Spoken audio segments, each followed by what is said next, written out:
What is your take? Welcome to the space. Well, the first thing I want to tell Kenyans is that, war is a series of battles.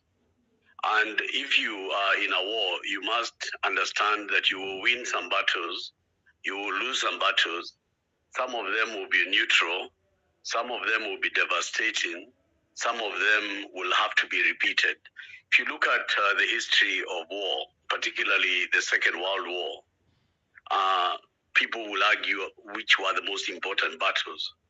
And high among them was the battle for, of the skies, the engagement of the German Air Force with the British RAF.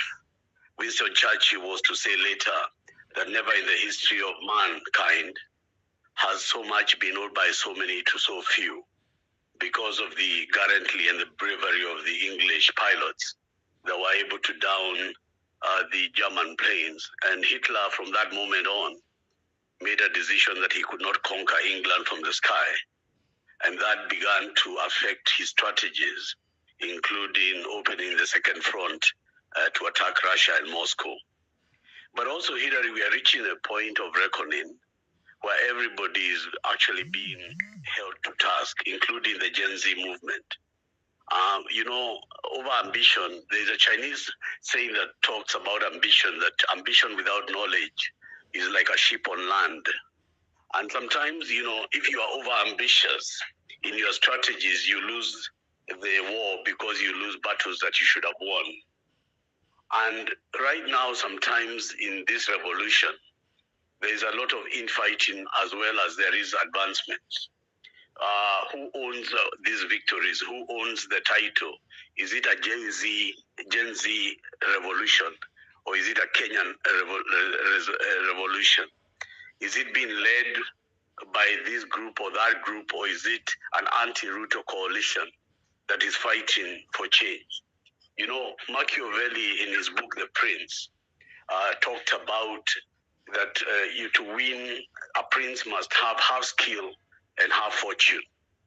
We must remember that underlying this head-to-head with William Ruto's despotic regime is the issue of the economy. That this economy is actually in ICU.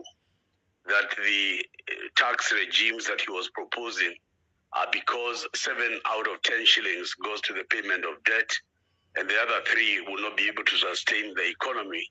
And that continues to become the burden that is put on Kenyans. So as you execute this war, some fundamentals will not change. William Ruto has been dealt his card by fate. He's got an economy that he cannot run away from. Reappointing the cabinet and going around the country holding roadside meetings will not change the economy or the fundamentals that put people to the street. This is the case because the highest and the biggest motivation for us, the cost of living, which is tied up to this energy. We must remember that the economy is hurting Kenyans every day. So the motivation is not so much the bullets that try to fill our children. What is the motivation is that people cannot live under these circumstances in Kenya for another 3 years. And therefore the urgency of the moment is because we must change things. And to change things, we are changing not just dictator William Ruto, but the way in which the entire regime, and in fact, the way in which the ruling class has governed us. Why do we need 47 counties when we could have 8 counties? In fact, Nairobi should be run by the central government like Washington, D.C., and the other could be reduced to 7 counties for costs. Why do we have a woman leader when we don't need that, and the cost of running government, parliament, MCAs, etc.? So if we remember and calibrate that the problem that we have underscoring all our problems is the cost of living and therefore an unbearable burden on wananchi, then we refocus, and that becomes then a war, yes, dominated by Gen Z, of course, by their numbers, but also dominated by all other Kenyans who are living under those strenuous circumstances. And therefore, what is the way forward?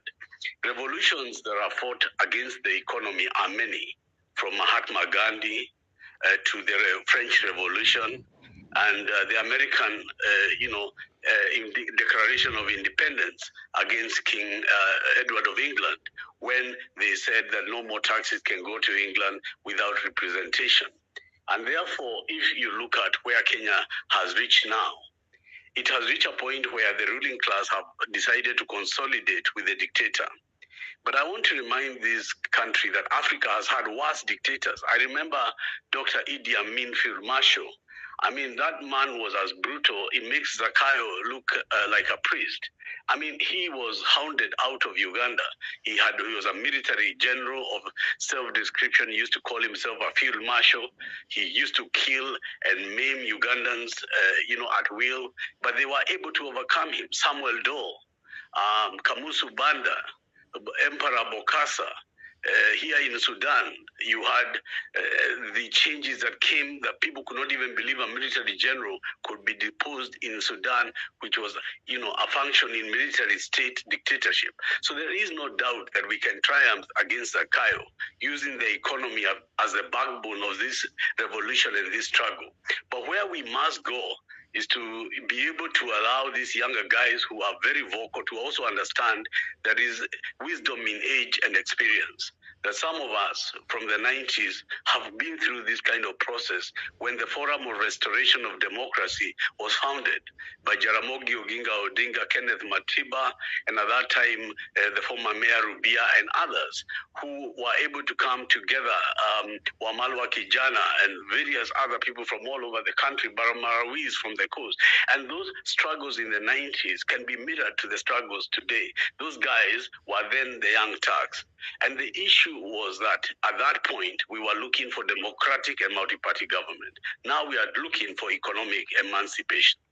Thank you, sir. Thank you so much, Tony, and we really appreciate your